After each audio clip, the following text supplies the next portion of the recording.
Are you ready? Because I'm ready. I'm telling you. Lowest times in my life. I mean, like when I was like 17 and I was fucking sleeping on an air mattress in a 1-bedroom basement apartment with fucking aspiring reggae artists living above me with my fucking 6-month-old son going to fucking high school, grade friggin', I don't know, 11 or grade 12 or whatever. Hi, I'm Asia, and welcome to my new series called Betting on Yourself. Betting on Yourself. Ready? Is you ready? Because I'm ready. I'm ready. Because the fact of how long it took me to bring this to reality, we're going to have a little moment for that, okay? Pat myself on the back, yeah. So this is a self-help journey done through storytelling because that's my bag. That's my bag. So I've been on a healing journey for a very long time. The part of the healing journey I'm on right now is called We're Running This Shit Back for the Last Goddamn Time. Yeah. And I say that because when you study psychology, or if you're a little bit familiar with psychology, then you know actually it is not healthy actually to keep continuously reliving your trauma. Yeah, so when you keep rehearsing it in your brain, you keep telling people about all the things you've been through all the time, yeah, you're reliving it. And you're now solidifying it into your identity. Yeah. So I figured, I'm about to run through this shit one last time. Why not document it and also turn it into like a thing where other people are able to utilize it? You know what I mean? Because it's something that I heard the other day. The saying is, I don't need to live it to learn it. And that one ain't. That one ain't because my whole adolescence was that. Me living it in order to learn it. Okay? Yeah. So I'm like, yo, I got these gems. I went through this shit. I experienced some shit. Why don't I put together like a little self-help series thingy that can help all of us, you know? So I am a millennial, right? I grew up in a time where it wasn't easy being black, okay? It wasn't easy being a girl either. So, you know, we have double whammy. I grew up in a double whammy time, I did. I've been through some things, baby. I promise you, I've been through some things. I'm talking about from being essayed by a family member to getting pregnant at 16 to having my son, getting kicked out by my mother, lots of abuse from my stepmother. Like, I'm just pulling up. I literally have it documented because there's so much. But those are just the ones I'm pulling out, my. I totally forgot to being fucking stabbed, like real life stabbed in the face. Yeah, like yeah. All those things though didn't kill me as much as I thought that they would, and as much as in the moment it felt like it was going to. It didn't kill me. And not sad to say, but it actually did make me stronger. So yeah. Quick little backstory for the backstory. Essentially, right, I grew up with a single mother who I have a sibling, older sister on her side. My father is a gigolo. Yeah. So my father, he has how many kids? He has 4 kids, 3 baby moms. Yeah, you do the math. No, my mother was not the 3rd baby mom. That's all I'm gonna say. But she was also not the first. So that's what I'm gonna say. Now, my blickety black Jamaican father decided that he wanted to get the most white and confused woman to be his wife. And my stepmom. She also hates black people. So that's why it was getting, it's a little weird. You know what I mean? Yeah, so from a young age, I've dealt with like racism outside my home, and then I dealt with it. The enemy was inside my home. And like, I always give credit where credit was due. Prior to my mom meeting her husband, who they are no longer together anymore, but anyways, she was that girl. Okay, like, well, ish. She was that girl, ish. Meaning, like, because she was a hustler. She was in her bag, like, I got 2 kids to feed. I gotta go. You know what I mean? Did she do all the right decisions? No. But in that, like, she was in a hustler mode. And that's probably the last time that I can remember actually really rating my mom. No, is that true? Maybe it might be true. I don't know. So anyways, I got ahead of myself. So I have 3 of it, like I said, because my dad has 4 kids. I'm the 4th kid. I'm the oldest daughter on my dad's side. So between both my parents, I'm the middle child. Yeah, it's a whole bunch of fuckery.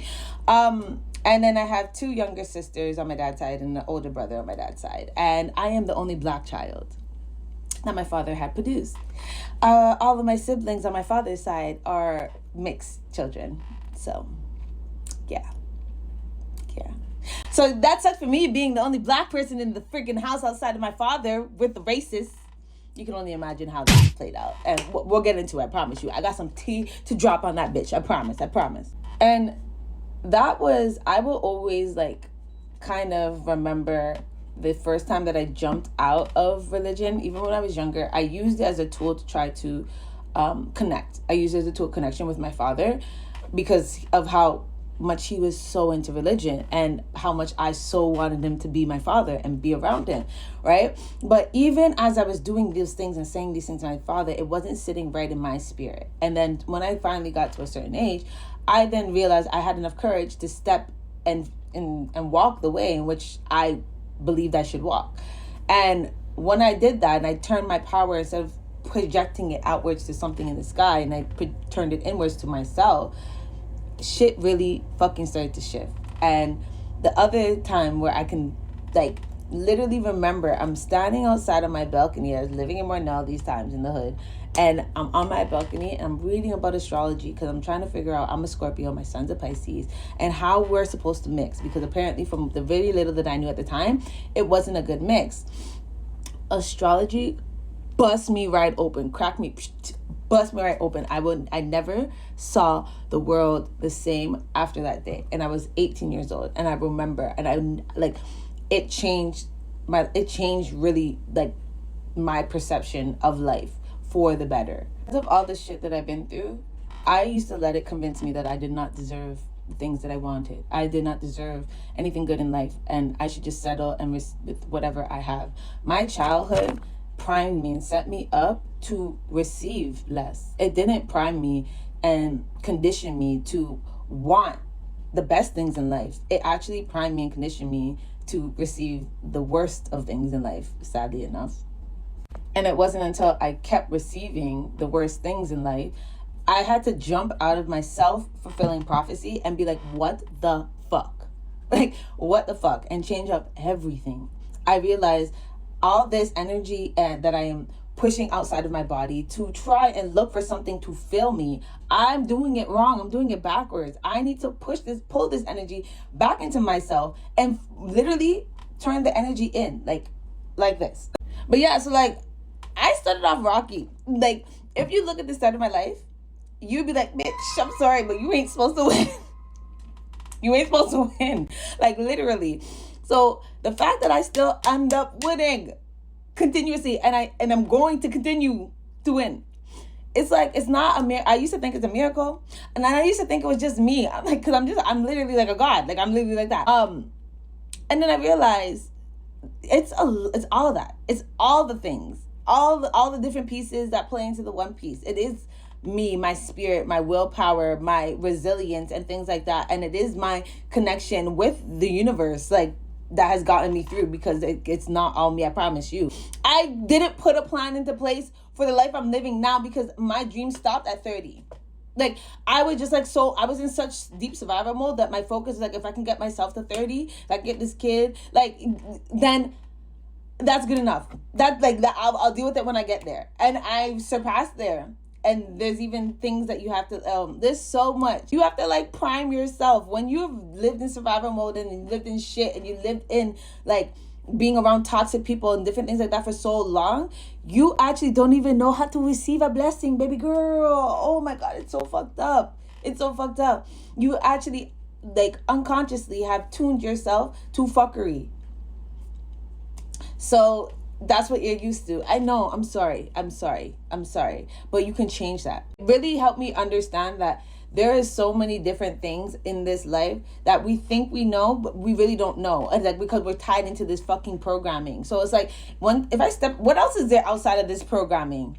And I stepped. I blood clot stepped. I became a stripper and I didn't give a fuck who was upset about it, who knew, who nothing. Like, I was like, pay my bills or suck these, because I don't care. The confidence and the knowingness that, I don't know, like I started to step into was different.